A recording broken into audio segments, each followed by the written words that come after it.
तो आज हम देखेंगे पॉलिटिकल साइंस में आगे जब आज सिटीजनशिप और देखा जाए तो आंध्र प्रदेश कब बना था, पहला राज्य जो भाषा के आधार पर बना था। लेकिन हम सबसे पहले देखने से पहले पहले जो हमने आज तक डिस्कस किया है उसको थोड़ा रिवीजन कर लेते हैं 2 मिनट में।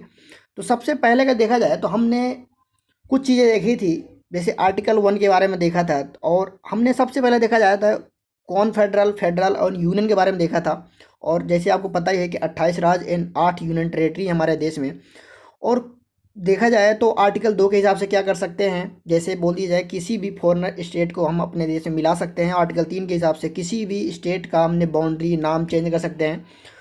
जैसे हमने आप ऑलरेडी बिहार और झारखंड, छत्तीसगढ़ और देखा जाए तो तेलंगाना को हम कर चुके हैं। ठीक है, आर्टिकल 4 के हिसाब से हमने देखा था कि हम क्या कर सकते हैं, और इनके बारे में हमने बहुत सारी चीज़ें देखी थी। और देखा जाए तो जैसे दूरंत लाइन हो गई, और सीरियल रेड क्रीप कब हमारे भारत को और पाकिस्तान, बांग्लादेश को डिवाइड किया था, किसके तहत, ये हमने देखे थे 1935 में जब हमारा देखा जाए तो ये बर्मा जब डिवाइड हुआ था 1935 में एक्ट के तहत। तो ये देखा जाए तो हमने हर चीज़ें अभी तक के लेक्चर में जितनी भी चीज़ें पढ़ी हैं हमने अच्छी तरह से पढ़ी है। तो अगर जो आपने उनको नहीं देखा तो उनको ज़रूर देखिए, उनमें बहुत सारी चीज़ आपको विशेष जानकारी पता चलेगी। तो अब हम समझते हैं नेक्स्ट आगे की तरफ की चीज़ें। तो सबसे पहला देखा जाए तो हम आज देखने वाले हैं कि आंध्र प्रदेश देखा जाए तो फर्स्ट स्टेट था, राज्य था जो भाषा के आधार पर बना। लेकिन वो कब बना, तो सबसे पहले देखा आपने सुना होगा पोट्टी श्री रामलू जो थे वो आंध्र प्रदेश के थे। लेकिन उन्होंने जब भूख हड़ताल की थी 56 दिन तक की थी, 56 दिन तक भूख हड़ताल, समझ लीजिए कितना दिक्कत नहीं होगी। तो वो उनकी डेथ हो गई थी। इसलिए देखा जाए तो फिर उनको 1952 में पहला 1 अक्टूबर 1953 में आंध्र प्रदेश का जन्म हुआ, फर्स्ट स्टेट जो भाषा के आधार पर बना गया। लेकिन उसकी कंडीशन रखी गई, उस कंडीशन को हम समझेंगे। उस टाइम पे फजल अली कमीशन बनाया गया, उसमें 3 मेंबर्स थे। ठीक है, रिपोर्ट दी गई 1956 में, और इसके हिसाब से 14 राज्य बनाए गए और 6 यूनियन टेरेटरी बनाए गए।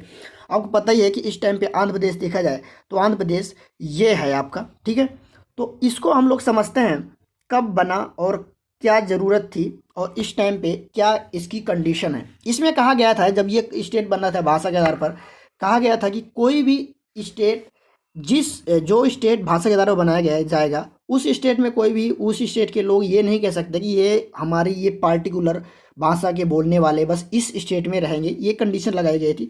तो कंडीशन ये समझ लीजिए। और जब ये से कॉन्स्टिट्यूशन अमेंडमेंट हुआ था तो 7 अमेंडमेंट हुआ था कॉन्स्टिट्यूशनल अमेंडमेंट 1956 में। तो ये आप लोग समझ सकते हैं, कॉन्स्टिट्यूशनल अमेंडमेंट एक्ट 1956 में हुआ था। ये कौन सा था, 7th था। ठीक है, तो ये आपका आंध्र प्रदेश देख लीजिए। आंध्र प्रदेश के इस टाइम पे बाउंड्री भी देख लेते हैं, हम थोड़ा डिस्कस कर लेते हैं। सबसे पहले हम कैपिटल देखते हैं। तो आंध्र प्रदेश की ये हो गई कैपिटल आपकी। इस टाइम पे तेलंगाना हो गया, झारखंड, छत्तीसगढ़ हो गया, छत्तीसगढ़ और उड़ीसा हो गया। और यहाँ पे देखा जाए तो आपका कर्नाटका हो जाएगा और तमिलनाडु हो जाएगा। ठीक है, ये आपके आंध्र प्रदेश से बॉर्डर शेयर करते हैं। ठीक है, अब समझते हैं नेक्स्ट चीज़ के बारे में। तो सबसे जो श्री रामलू, सबसे ध्यान देने वाली बात यह है कि श्री रामलू जो थे, ये इन्होंने भूख हड़ताल की थी 56 दिन तक। तब ये आंध्र प्रदेश सबसे पहला स्टेट था जो भाषा के आधार पर बनाया गया, नहीं तो कोई भी स्टेट नहीं बना था। नहीं तो पहले आपने देखा ही होगा कि जब सबसे पहले एस के धर कमीशन जब बनाई गई थी इलाहाबाद में, तब उसका पंडित जवाहरलाल नेहरू एंड वल्लभ भाई पटेल ने हमारे, और ये जो थे श्री पट्टदी सीतारमैया, इन्होंने विरोध किया था कि भाई कोई भी स्टेट ऐसे नहीं बनना चाहिए। लेकिन कंडीशन ऐसी हो गई कि बनना पड़ा। तो बनने के बाद भी ऐसी कंडीशन रखी गई, कोई भी एक भाषा के बोलने वाले लोग नहीं कह सकते कि हमारा बस यहाँ रहने का अधिकार है। ठीक है, अब समझते हैं नेक्स्ट पेप्सू के बारे में। पेप्सू को देखा जाए तो Patiala and east Punjab state से बोलते थे यूनियन। ठीक है, ये थे उस टाइम पे बहुत बड़ा था, इसलिए इसको बनाना पड़ा क्योंकि यहाँ पे बहुत सारी प्रॉब्लम हो गई थी। कुछ प्रॉब्लम्स हो जाती हैं तभी इसको हर चीज़ चेंज करना पड़ता है। इसी तरह देखा जाए तो हमारा जब 2019 में जब जम्मू कश्मीर एंड कश्मीर लद्दाख को जब यूनियन टेरेटरी बनाया गया, तो आपको पता ही है कि वहाँ पर बहुत सारी प्रॉब्लम होती थी, टेररिस्ट प्रॉब्लम, अलग अलग तरह की प्रॉब्लम होती थी। इसलिए यहाँ पे इसको चेंज करना पड़ा। लेकिन यहाँ पे जब चेंज करना पड़ा पेप्सू को, तो उसको कई स्टेट में और यूनियन टेरेटरी में चेंज करना पड़ा। लेकिन इसका समझ सकते हैं ये छोटा मोटा स्टेट नहीं रहा होगा, तब इसको इतना बड़ा में चेंज किया गया। सबसे पहला पंजाब देखा जाए और हिमाचल प्रदेश बनाया गया और हरियाणा बनाया गया और चंडीगढ़ बनाया गया। लेकिन इसको क्यों बनाया गया, कैसे बनाया गया? सबसे पहले देखा जाए तो जो हिमाचल प्रदेश बना था तो वो हिमाचल के हिमालय के हिसाब से बना था, ठीक है, हिमालय के हिसाब से बनाया गया था। और जो हरियाणा बना था तो हिंदी जो बोलते थे, हिंदी भाषी लोगों के इस हिसाब से बना था। जो पंजाब बना था तो पंजाबी जो बोलते थे उनके हिसाब से बना था। और जो चंडीगढ़ वाला था वो एरिया छोटा था, तो इसलिए उनको सेंट्रल गवर्नमेंट ने अपने अंडर में ले लिया था ताकि इसको कैपिटल बनाई जा सके, और कैपिटल भी बनाई गई बाद में, आपको पता ही है। तो ये आपका हो गया पंजाब स्टेट यूनियन पेप्सू, ठीक है। तो ये आपको देखा जाए 3 स्टेट हो गए और एक यूनियन टेरेटरी बन गई पेप्सू को तोड़ के 1956 में। ये देखा जाए, आपको ये बता दिया जाए कि शाही कमीशन इस टाइम पे बना था। शाही कमीशन के हिसाब से पेप्सू को तोड़ा गया था और इतने स्टेट और इतनी यूनियन टेरेटरी बनाई गई थी। तो ये आपके हो गए 3 यूनियन स्टेट और एक यूनियन टेरेटरी शाही कमीशन के हिसाब से तोड़े गए थे पेप्सू को और बनाया गया।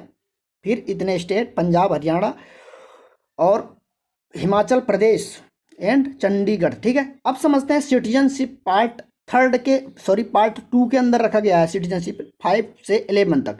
लेकिन इसको हम समझते हैं कंडीशन क्या है। जब कोई भी सिटीजन अगर जो सिटीजनशिप एक्सेप्ट करना लेना चाहता है भारत के अंदर, तो टर्म्स एंड कंडीशन क्या है उसको हम लोग अच्छी तरह समझते हैं। सबसे पहले देखा जाए तो यहाँ पर्सन, सिटीजन एंड माइनॉरिटी को सिटीजनशिप मिलती है। अब देखा जाए तो सबसे पहला जो आर्टिकल 5 के अंदर कही गई ये बातें तो क्या है। सबसे पहले तो अगर जो कोई भी सिटीजन है इंडिया का, तो उसका बर्थ हुआ हो इंडिया के अंदर, या तो उसके पेरेंट्स इंडिया में रहते हों। आपको, हमको, सभी को देखा जाए तो हमारे अधिकतर जिनको सिटीजनशिप मिली है तो उनको हमारे पेरेंट्स से रहते थे, ठीक है। तो हमको देखा जाए तो पेरेंट्स के हिसाब से हमारी सिटीजनशिप, हमारा बर्थ भी यहीं पे हुआ है, ये हो गया।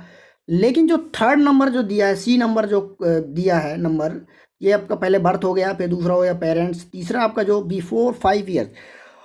जब कोई भी सिटीजनशिप, जैसे मान लीजिए आपने उसका नाम सुना होगा एनी बेसेंट का, ठीक है, तो वो 5 साल पहले, मतलब आज़ादी से 5 साल पहले से यहीं रह रही थी और उन्होंने बहुत सारे मतलब काम किए हमारे देश में, फ्रीडम फाइटर्स के साथ में उन्होंने सहयोग किया, बहुत सारा काम किया, ठीक है।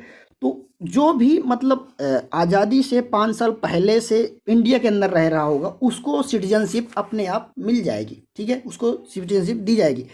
लेकिन आर्टिकल 6 के अंदर क्या कहा गया है? कहा गया है कि आर्टिकल 6 के अंदर कहा गया है कि अगर जो कोई भी पाकिस्तानी, मान लीजिए फॉर एग्जांपल बहुत सारे ऐसे लोग होते हैं जो मतलब दूसरे देश से आते हैं, उनमें से पाकिस्तान भी है। पाकिस्तानी अगर जो कोई भी देश का व्यक्ति इंडिया के अंदर आके अगर सिटीजनशिप लेना चाहे तो उसको क्या कंडीशन है भाई? उसकी कंडीशन ये है कि अगर जो वह 19 जुलाई 1948 यानी 19 जुलाई 1948 के पहले आता है, ठीक है, तो उसको मतलब सिटीजनशिप मिल जाएगी तुरंत, ठीक है। 19 जुलाई 1948 के डेट से पहले आता है भाई, तो उसको मतलब सिटीजनशिप तुरंत मिल जाएगी आज़ाद होने के बाद तुरंत। लेकिन अगर जो आया है, अगर जो वो 19 जुलाई 1948 के बाद आता है, 19 जुलाई सेम डेट है, लेकिन इसके अगर जब बाद आता है तो ये 6 महीने बाद इसको रुकना पड़ेगा, 6 महीने के बाद इसको सिटीजनशिप मिलेगी, ठीक है। और ये गवर्नमेंट के ऊपर है, वो कब देगी कब नहीं देगी, लेकिन ये सब कहने की बातें हैं। लेकिन हाँ, अगर जो उस टाइम पे आया है तो उसको ज़रूर मिलेगी। तो ये आपको ध्यान रखना है कि अगर 19 जुलाई 1948 के पहले आता है तो सिटीजनशिप तुरंत मिल जाएगी। लेकिन अगर इसके बाद में आता है 6 महीने उसे रुकना पड़ेगा। यहाँ पे 6 महीने की बात की गई है। तो सबसे पहले आप समझ लीजिए आर्टिकल 5 के अंदर by birth parents and 5 years का जो पहले आएगा तो वो रहेगा 5 साल पहले, आज़ादी से पहले, तो उसको मिल जाएगी। और 6 में पाकिस्तान के बारे में बात की गई है, पाकिस्तानी लोगों के बारे में, तो ये आपको ध्यान रखना है। अब हम समझते हैं 7 में क्या बात की गई है। तो 7 के अंदर बात की गई हमारी आर्टिकल 7 के अंदर। आर्टिकल 7 के अंदर इंडियन सिटीजन के बारे में बात की गई। अगर जो इंडियन सिटीजन पाकिस्तान चले जाते हैं, अगर जो बाई चांस कोई भी ऐसे लोग हैं, अब आपने देखा होगा कि बहुत सारे लोग सुबह जाते हैं काम करने के अपने खेतों में, और कभी कभी तो क्या होता है कि उनको इतना ज़्यादा काम हो जाता है खेत में कि वहीं रह जाते हैं।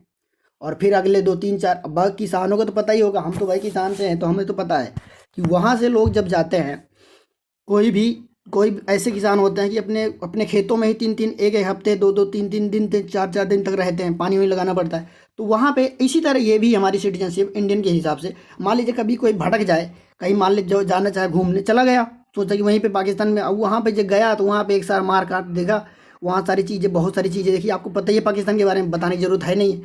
तो वहाँ पे अगर देखा उसकी माइंड घूम गया, भाई यहाँ तो रहना अब खतरे से खाली नहीं। तो उसने सोचा वापस आने की। तो अगर जब वो वापस आ गया, मतलब 1 मार्च 1947 के बाद अगर जो वापस सॉरी, वो 1 मार्च 1947 के बाद अगर जाता है वह कहाँ, पाकिस्तान, और उसके बाद अगर जो आता है तो उसको 6 महीने बाद उसको सिटीजनशिप मिल जाएगी। ठीक है, क्योंकि भाई घर कोई छोड़ थोड़ी ना देता है, घर से भटका हुआ, घर तो उसको पता ही है घर मेरा ही है, तो उसके सब कुछ हर डॉक्यूमेंट उसके पास होते हैं। तो वो गया वहाँ पे, अगर जो उसको 6 महीने रुकना पड़ेगा, उसके बाद सिटीजनशिप मिल जाएगी इंडियन पर्सन को। इंडियन पर्सन यहाँ से जाएगा, कोई मान लीजिए कहीं पाकिस्तान गया, वहाँ उसके पास राशन कार्ड सब कुछ होगा। तो यहाँ पे देखा जाए तो इंडियन सिटीजन के बारे में बात की गई हमारे 7 आर्टिकल के अंदर। तो ये आपका हो गया 7 आर्टिकल। तो यहाँ पे 1 मार्च 1947 यानी 1 मार्च 1947 के मतलब बाद अगर जो कोई जाएगा तो उसको 6 महीने बाद उसको यहाँ पे आने के बाद इंडिया की सिटीजनशिप वापस मिल जाएगी। अब समझते हैं आर्टिकल 8 के बारे में। आर्टिकल 8 के बारे में कहा गई है भाई, कही गई है बात, अगर जो कोई भी व्यक्ति विदेश में रहता है तो क्या उसकी सिटीजनशिप रहेगी, ख़त्म हो जाएगी? तो इसमें कहा गया है आर्टिकल 8 के अंदर कि अगर जो कोई भी व्यक्ति विदेश में रहता है, वो इंडिया का सिटीजन है और उसके माता पिता इंडियन है, तो उसकी सिटीजनशिप बनी रहेगी, उसकी सिटीजनशिप ख़त्म नहीं होगी। ये आर्टिकल 8 के अंदर कहा गया है। लेकिन आर्टिकल 9 के अंदर क्या कहा गया है? अगर जो 9 के अंदर कहा गया है, अगर जो उस व्यक्ति ने, इंडिया के सिटीजन ने फॉरनर मतलब विदेश की सिटीजनशिप एक्सेप्ट कर ली, तो उसकी भैया वहीं पे सिटीजनशिप ख़त्म हो जाएगी। ये दूसरा कोई ऑप्शन नहीं है कि भाई वहाँ पे है, वहाँ पे भी ले लिया और वहाँ से तुम दूसरे की भी सिटीजनशिप दूसरे देश से ले ली और यहाँ के भी सिटीजनशिप, ये यहाँ पे प्रावधान ऐसा कोई भी नहीं है, कोई भी प्रावधान नहीं, क्योंकि हमको, आपको पता ही है कि हमारे यहाँ पे सिंगल सिटीजनशिप का प्रावधान है इंडिया के अंदर, ब्रिटेन से ली गई थी। अब इसके बारे में अगर जो देखा जाए तो हमने बहुत सारी चीज़ें, जैसे DPSP directive principle of state policy, fundamental rights on part 3 के अंदर, पार्ट 4 के अंदर DPSP की बात की गई है। और बहुत सारी चीज़ें, जैसे मान लीजिए वाइस प्रेसिडेंट के बारे में, सुप्रीम कोर्ट के बारे में, बहुत सारी चीज़ें हैं, अमेरिका, USA, कनाडा, जैसे मान लीजिए GST के बारे में कनाडा से। ये बाकी चीज़ें हम लोग दूसरे चैप्टर में जब उनका टाइम आएगा तब हम लोग समझेंगे। अभी हम समझते हैं सिटीजनशिप के बारे में, तो अभी हम इसकी ही बारे में बात करेंगे डिटेल से। कोई भी डिटेल से अगर समझ में ना आए तो आप कमेंट बॉक्स में पूछ सकते हैं कैसे कैसे है। तो इसके बारे में हम समझ रहे हैं। तो 9 के अंदर कहा गया है जो हमने इंडियन सिटीजन कोई भी विदेश की नागरिकता स्वीकार कर लेता है, एक्सेप्ट कर लेता है, तो उसकी सिटीजनशिप ऑलरेडी खत्म हो जाएगी अपने आप। लेकिन आर्टिकल 10 के अंदर यह भी कहा गया है कि अगर जो व्यक्ति, उसकी सिटीजनशिप तब तक बनी रहेगी, किसी भी व्यक्ति की सिटीजनशिप तब तक भैया बनी रहेगी जब तक वो किसी भी गैर मतलब गलत कामों में इन्वॉल्व नहीं होता है। मान लीजिए फॉर एग्जांपल इस टाइम पे बहुत सारी चीज़ें लद्दाख में, मान लीजिए अभी चाइना और इंडिया के बीच में बहुत सारी उस तरह की चीज़ें चल रही हैं, और मान लीजिए भगवान ना करे, या मान लीजिए उस तरह के काम शुरू हो गए, युद्ध, और बीच में कोई आया भैया पाकिस्तानी, या बोलिए चाइना का सपोर्ट करने लगा, नारे लगाने लगा फालतू, तो यहाँ पे क्या हो जाएगा ना, तो वहाँ पे उसको यहीं पे इसीलिए यही बात की कही है 10वें आर्टिकल में कि अगर जो वो गैर मतलब देश के विरोध में काम करना शुरू कर दिया तो उसकी वहीं पे सिटीजनशिप ख़त्म की जा सकती है। आर्टिकल 10 के अंदर कहा गया है। ये गवर्नमेंट के ऊपर बिल्कुल पूरा कन्फर्म है कि भैया अगर गवर्नमेंट चाहे उसको तुरंत ख़त्म कर देगी। आर्टिकल 10 के अंदर कहा गया, इसलिए भाई ध्यान रखिएगा। और आप लोग बहुत लोग ऐसे भी देखते हैं ना कि चक्का जाम कर देते हैं, कहीं लॉकडाउन ये कर देंगे, कहीं को रोड जाम कर देंगे। ये बिल्कुल मताधिकार नहीं है कि कोई सोचे कि हमारे पास अधिकार है कि हमको इतना अधिकार है हर चीज़ देने का, हमको दंगा फसाद करने का, उल्टा सीधा करने का, या अधिकार उतना ज़्यादा नहीं है। हर चीज़ें लिमिट में है। फंडामेंटल राइट्स वहीं तक अधिकार देते हैं जब तक दूसरे के अधिकारों का उल्लंघन ना हो। जिस दिन दूसरे के अधिकार का उल्लंघन हुआ उस दिन आपके फंडामेंटल एक साइड हो जाए किनारे में। तो इसको आपको हमेशा ध्यान रखना है। फंडामेंटल राइट्स हर व्यक्ति के लिए हैं, सभी के लिए बराबर हैं, लेकिन दूसरे का उल्लंघन हुआ तो आपके फंडामेंटल राइट साइड में रख दिए जाएंगे। इसीलिए ध्यान रखना है। यह आर्टिकल 10 के अंदर कहा गया है कि अगर जो आप लोग देश विरोधी काम में पाए गए, संलिप्त पाए गए, तो वहाँ पे आपकी सिटीजनशिप खत्म हो जाएगी। आर्टिकल 10 के अंदर कहा गया है। तो आई होप को समझ में आया होगा। अगर जो कोई भी डाउट, कुछ भी कंसेप्ट में कोई भी क्लियरिटी ना हो तो आप लोग पूछ सकते हैं कमेंट बॉक्स में। मिलते हैं नेक्स्ट वीडियो में, तब तक के लिए thank you watching this video. दूसरे वीडियो पिछले वाले नहीं देख रहे उनको जरूर देखिए, बहुत सारी चीज़ें आपको पता चलेंगी। तो देखें हम लोग अगले चैप्टर देखेंगे। Thank you.